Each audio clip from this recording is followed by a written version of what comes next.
Oh no. Hi everybody! We had technical difficulties. Live streaming always sucks. Always. Always. There's always problems. What were we talking about? Oh, Saber. Ah. Yes, a 3-bar G-stack. So, So we were prepared for Saber. Yeah. Couldn't do that. Couldn't do Saber. We were studying Dusick. Like, I think at the time we were just finished. We were just finishing Mayor's Dusick. But we didn't have a steel one until Frankenstein me put a Saber blade on a Dusick hilt, a replica Dusick hilt. So I put a sparring Saber blade on a replica Dusick hilt and called it a Dusick and convinced the tournament to let me use it. I mean, it's just a thin Dusick, basically. So, it was about that time that the Grand Rapids HEMA Society started toying with messers. I fell in love. Yes. I loved them. Yes, I'm like, well, we've got your one Dusick, which is kind of heavy and clunky, and it's not really well I don't want to balanced. use it. So, like, well, what's the next closest thing to, like, a Saber Dusick? Thought, I guess there's Messer? Yeah. So we kind of learned that. I wanted something German, too, to kind of, like, keep in the theme. And we also decided, well, we need something in our offhand. How about a buckler? So we found, was it Tallhofer who did the buckler and Messer? Yeah, Tallhofer Yes. does buckler Messer. So we have specifically Messer with specifically Tallhofer bucklers, which we got the Tallhofer bucklers. They're beautiful.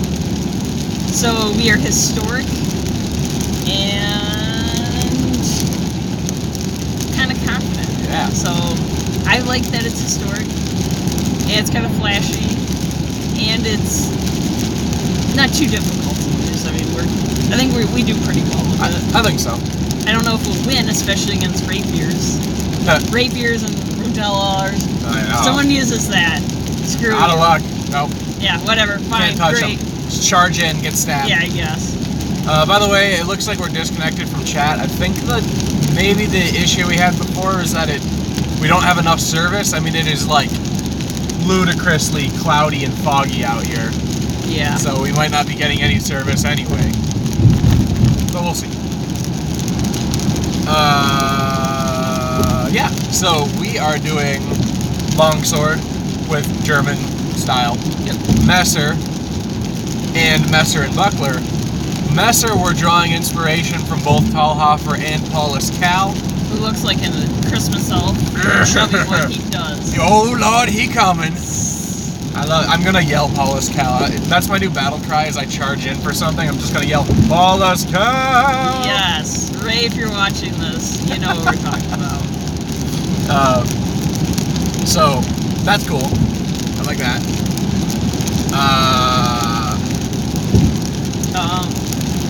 So I think the good thing about doing Messer and Messer Buckler is it really forces you to charge in and be aggressive and try grappling. Maybe not grappling, but grabbing. Yeah, getting that sword out of the way. Which, with longsword, I would do once in a while. I've studied a little bit of I-33. I never really got into it, and I know that involves a lot of grappling, but I never did it. With Messer, it's really forced me to be more aggressive, so I'm very glad that we're kind of going out of our comfort zone and trying it, because I think it's going to help in kind of any weapon system, just to be more aggressive, not be scared to try and grab the other person too, which is pretty effective. Once someone grabs you, you either have, I can grab them back, or I will just pray they don't hit me too hard in the head. It's my usual reaction. Yeah, that's basically, it's like, okay, you win. Or just like, fate accepted. Yeah, basically. My ancestors are smiling upon me, Imperial. We have one viewer right now. Hi. Hi. Sadly, we can't see any chat right now. Is there a way I can... You can bring it up on your phone. I can see, because I don't have internet on Yeah. here. Oh, you don't have... No, Well, I don't have internet. Don't worry about it. In any case, I think it might connect if this rain and this cloud and stuff will clear up and we'll get better connection. Probably close that little Facebook chat window thing too. So hopefully we'll be able to draw a little bit more internet, be able to see your chat.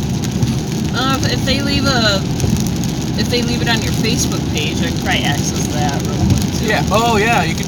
Well, if you want to comment on the Facebook page, I could check that every. Or here's the thing, the chat's gonna be saved. We just can't see it. Yeah. Oh, answer on the way back. Yeah, answer on the way back. Yeah, that's what I'm getting at. And that'll be a Sunday, so. Yeah, that'll be Sunday. We'll probably have more viewers. Yeah. So that'll be kind of cool. So, all right. Here's the thing. I'm gonna throw a question at you. Oh, Messer, very much unpopular.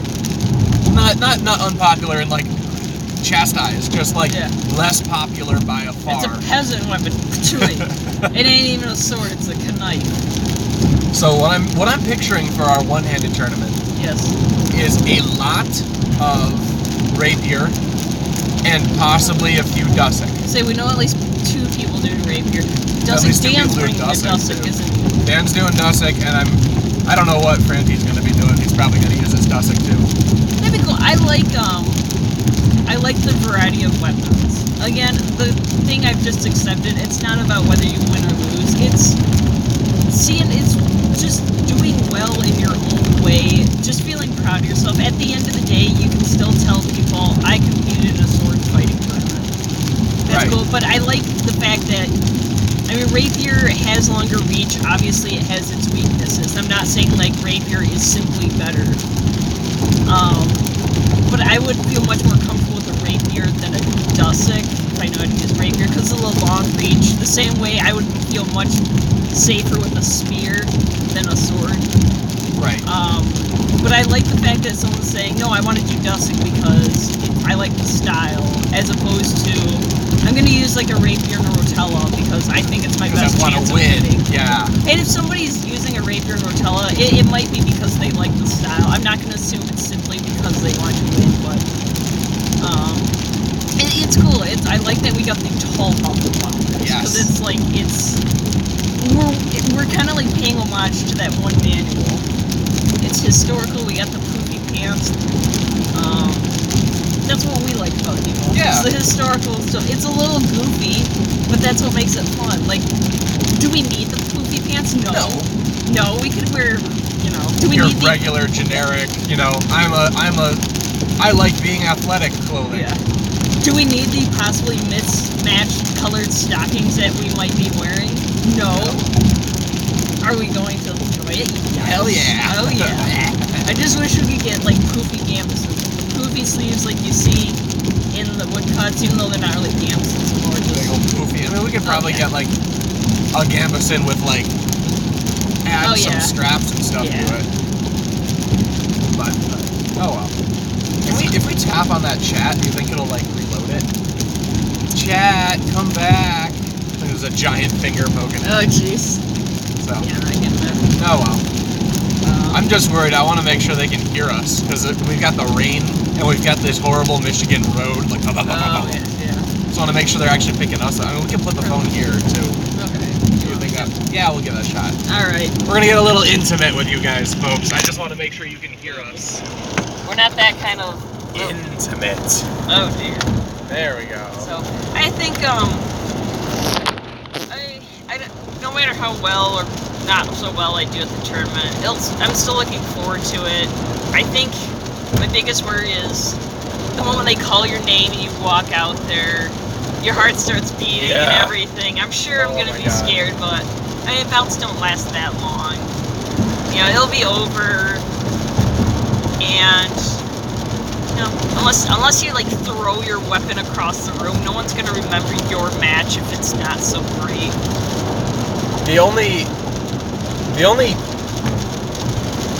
I've only been hearing hearsay from about it. And the hearsay that I've been hearing is just kind of experiences from last year, kind of thrown together on chats and some people in person. And if I remember right, they said you're just having one bout with someone. It's just one fight and points awarded. Now go sit down, wait till your next turn. Okay. So, and because of that, you're not really getting in the heat of it. Oh, you're not like getting pumped. Yeah, I'm ready to go. I like that. Is this the one with the rules on doubles where it's like doubles do not count, you lose a point? Yes. I like that they are really trying to not sportify it and say, like, if this were a duel and you both get hit, you don't get to, like, fight again. It's, you know, be defensive. Don't just charge in and say, I'll get a headshot while sacrificing a hand shot. Which is ironic for us doing Messer, which is all about charging in and not being too defensive. Well, okay, well, you block first. Yeah. I mean, it might give us an advantage, because if we're doing techniques that are requiring charging in and grappling, and the other person is being extra defensive because of the rules, that might help. But no, at first when I heard the rules, like hand shots and headshots count for the same amount of points, I'm like, what? That's absurd. That's ridiculous. And then I thought more about doubles, and I thought, okay, they really want to make you fight as if, you know, you were fighting for your life, or in like in a combat sense. Yeah. So I kind of appreciate that. No tournament's gonna get it perfect, but still, I like that it's different. I like that HEMA tournaments vary and don't have all the same standard rule sets. Well, it's like tournaments in HEMA, they're never going to be able to properly replicate fear, you know, and death and all that. We're going to always just like have fun with it. It's a hobby. Yeah. You know. So we're never gonna get it. So there are hardcore people out there who are just like, you know, this is incorrect, and it's just like, the whole thing is incorrect. You can't just do that. Whoa. Is that a river? That is a flooded and frozen looking river. That is cool. Yeah. Ugh. Chat, I want to reconnect with you. Like a long lost lover. Is there any way I can see it if I go to Twitter? Here, let me see what I can do. Twitch.tv/swordsman_play. New Twitch stuff. So, I've been doing the live stream of history games for a while, and it's kind of cool because it's like coming full circle. Because I got into history in the first place because of video games. Because Age of Empires 2, because Age of Empires 3. There's probably more, but those are the big ones that I remember. Oh, Age of Mythology. I'm trying to think of ones that are not in that series. Even games like Hexen, where it's a first-person shooter with a sword and stuff like that. That's cool. Yeah, well, it's a good one, but it's magic, you know, which is still cool. Nothing wrong with that. So I like doing this live stream video gaming stuff. One, because it's cool to chill with people, and two, it's kind of like coming full circle with my interest in history. Like, this is where it started from. Let's go back and kind of give back to it. Can you see the chat without seeing our video?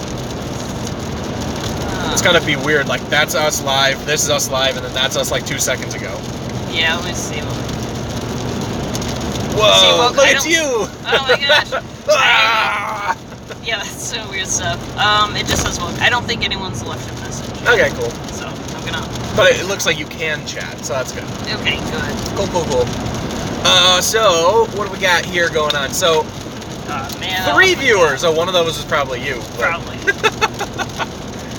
Get our numbers up there! I'm trying, we need to go buy some phones. So, while we're at Chicago, I love Chicago. It's a cool city. Chicago. Get ourselves some pizza. The old Windy Apple. The old Windy Apple. If anyone has seen Fashion Files from WWE, you might get that reference. Stu, if you're out there, tell me you got that one. My God, this rain. It's gross. It's like, it's midwinter. Why is it raining? It's better than snow. Yeah, okay. It's not icy. I love it. Why is tournament season in the Midwest in the winter? That's true. Why? Yeah. When is Retzelhau? I think that's spring, summer or isn't it? spring. Yeah. We got to do that one. Oh yeah. I really want to support those guys. Effectual though. Especially if I'm against a tall person like you, it sucks. Oh, you're right. It is effectual, isn't it? Yeah. Like headshots only. Okay. Well, let me get my greatsword. Maybe I can reach your head. You know, it's kind of funny because I always, almost always go for headshots. Yeah, which is good. Because I'm so used to teaching people who would probably only have like their best protection is their head. Oh yeah. So hit them in the head so they're safer. I'd like to do the effectual to work on headshots more too, because sometimes I'll get a bunch of hand shots, and it's like I won't try to get hand shots, but I get them anyway. It's like, oh man. Oh wow. Yep. Oh well. And it's a legit target. I don't care, you know, what people say. If we're fighting in a duel, it's not headshots only. There you, Meyer, you sport fencer, you. Oh no! He's Don't say fencer. it! Oh no! He's a sport You're fencer. you're gonna initiate the fury of half care. the HEMA community. I don't care. I love how he writes in one part of his book on longsword, teaching thrust, and he specifically says like the Germans don't need it because it's not in the rules, but Italians do it, so he's gonna teach it. I like that. It's like, yeah, I don't really need this, but the Italians are doing it, so we gotta keep up with the Joneses. It's kind of cool with a lot of the manuals too. Yes. Where it's like a exercise on cultures. Yes. There's one whose name is going to escape Is it me. Silver? No, okay. a small swordsman. Oh, okay. Lachamp or something like that. Okay. Labat. Oh well. Alright, whatever, In any yeah. case, I was studying him for the pirate interpretive class because he's just that era, and he shows how the different cultures. That's neat. He's French, and he teaches a Spanish guard. He teaches an English guard. That's he cool. teaches his French guard, and there was a German guard. And it was just little subtle differences, but it was really cool that he kind of did that like tour of Europe style fencing. That's really neat. Yeah, I liked it. And I saw that a lot too with doing the pirate interpretive class paperwork. Yeah. I was able to just look at all these other small sword and I had to rely on small sword because there's very few period cutlass manuals. Yeah. But kind of interpreting from that. There's one, it was an anonymous one that was published in England that just talked about all these different like fighting styles. That's cool. It was phenomenal. I love that. I really want to get into small sword now. It's just like, because these manuals are so cool. Mm-hmm. It's amazing how many different ways there are to use the same weapon, basically. I know what you're leading up into. Oh, the two-handed. Yeah. I was not. I'm not trying to go there. We can if you want, like bring it up, but it is really fascinating how styles differ from country to country on basically like the same weapon. There might be subtle differences in like a German longsword versus an Italian, like the pommel, but basically they're the same. It kind of makes me wish that some of the more popular manuals across history weren't as popular as they were. Like the Lichtenauer school, or the for longsword, or the Angelo school for saber. They're so similar across time, and it's kind of like, I don't want to know that. I don't want you to add to an already existing style from a different era or a different place. I want you to do your own, which is what I like when I'm studying American saber, because half the freaking U.S. saber manuals are just English manuals reprinted. Yeah. And then I find some really unique one, and I'm like, well, you know what? I'm going to keep with that one, which would be Thomas Stevens, which is why I love him. I want to know, where did Thomas Stevens learn his style? How much did he add to it, and how much is it kind of what he already learned previously? Like, what did he change, and what did he keep?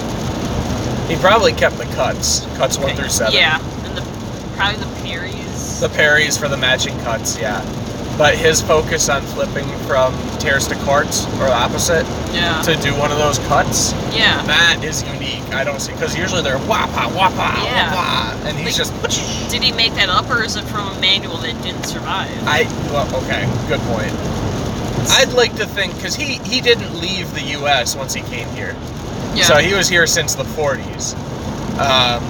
What he might have done is, because none of the other U.S. manuals I've encountered do that, but what he might have done is taken single stick gymnasium concepts, because those are much lighter, and he realized that people would fight with single sticks probably not like woomph, but more like cha, and he was like, well, how can I incorporate that into saber.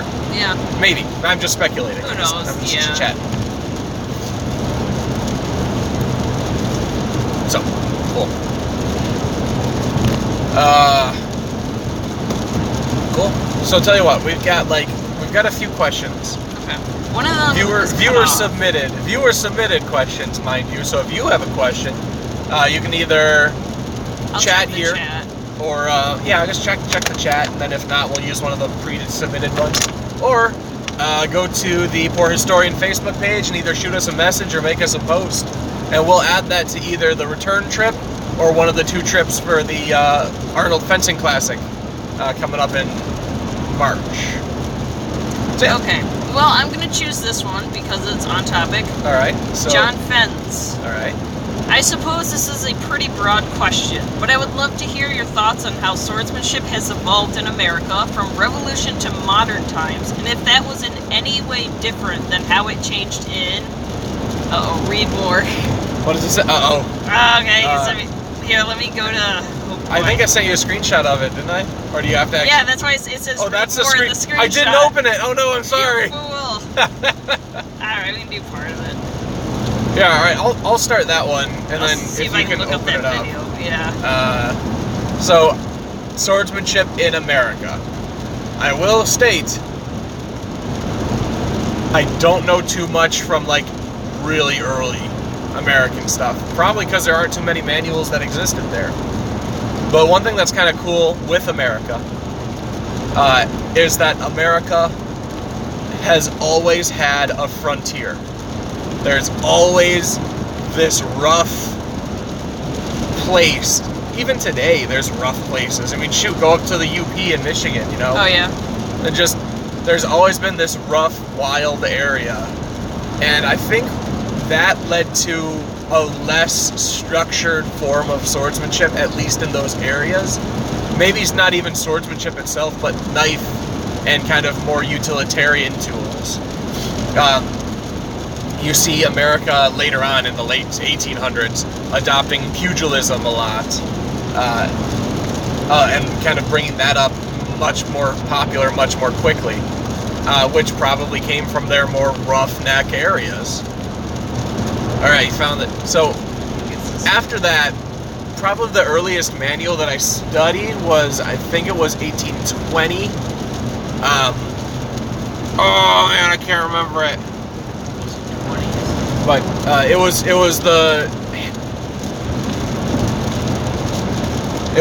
the Artillerist, if I remember right, was the title of it. Is that one I saw in the library? Yes. Oh, yeah, okay. you saw that one. So that one came up, and that was a pretty generic one. Actually, I could probably look that up. Oh, if you want to.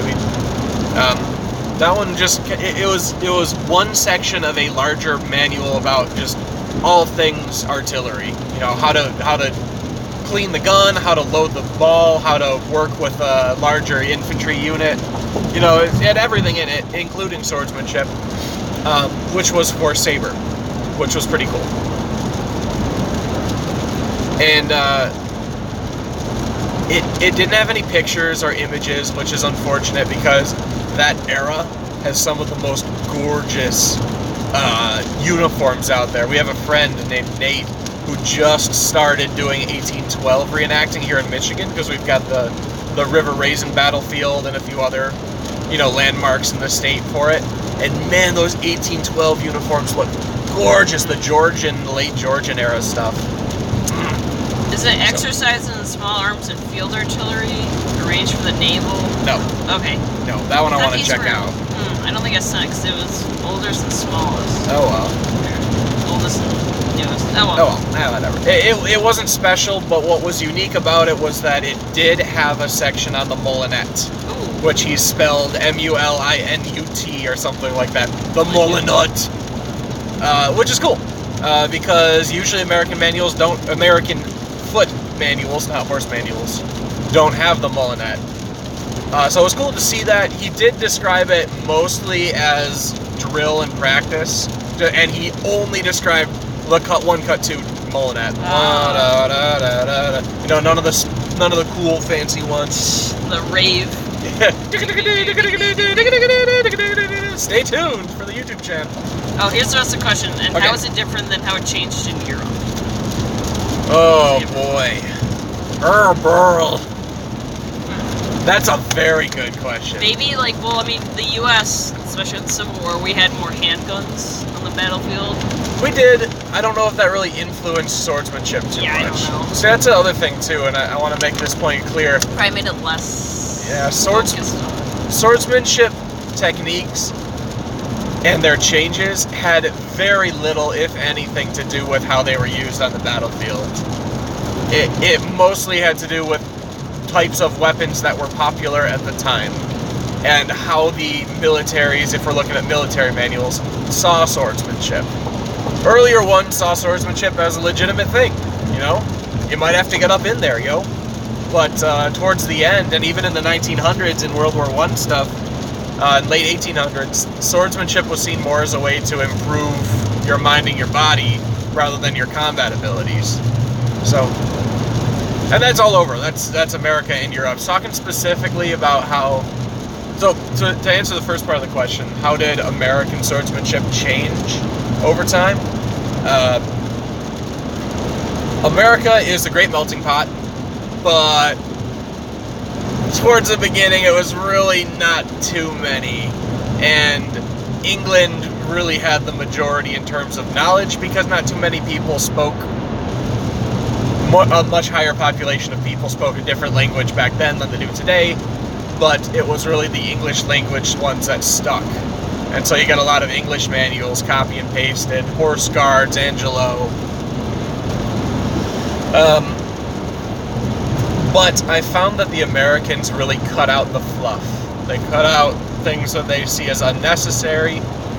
In the later era, molinettes, like Civil War onward, 1850 onward even, there's no molinettes. There's Thomas Stevens 1, his cut 7. It's cut 7, which is kind of... Did Partagon have any molinettes?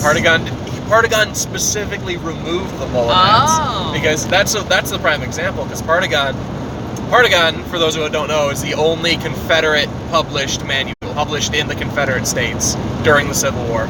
And it wasn't even a manual, it was this guy who basically plagiarized different books and took the best parts out of them, put them together, and drew images and published it himself.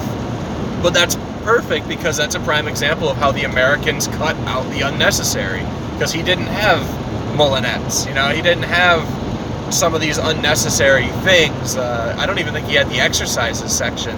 But horseback had molinettes. Maybe not Partagon, but yeah. Patton, I believe.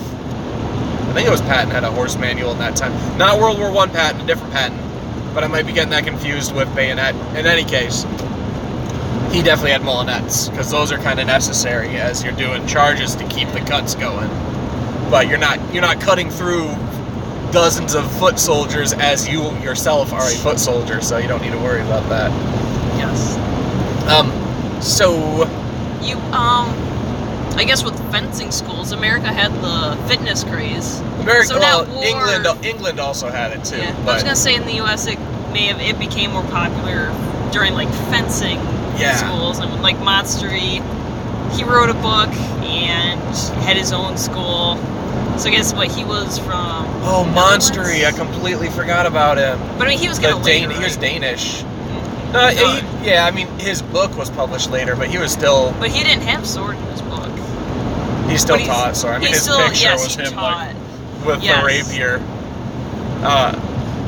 So you're right, Monstery had that whole thing too. You know, and that's just sort of like the melting pot thing. Yeah. We have, you know, and Thomas Stevens was originally English, came to the U.S.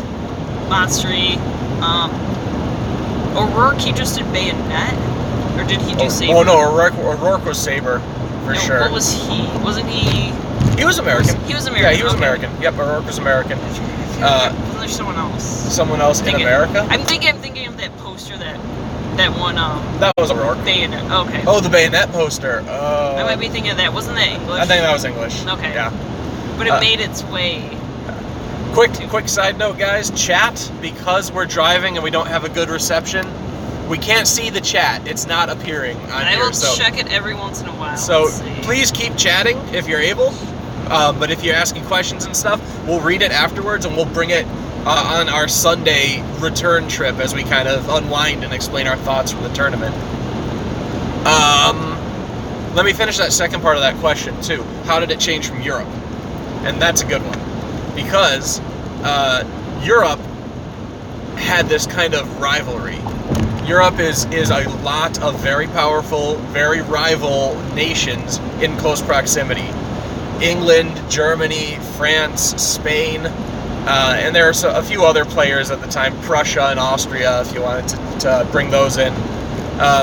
And basically they all had this crazy rivalry of seeing each other and not wanting to be like them. I mean, the prime example, I was doing some research yesterday about different types of bayonets, a triangle bayonet versus the saber bayonet.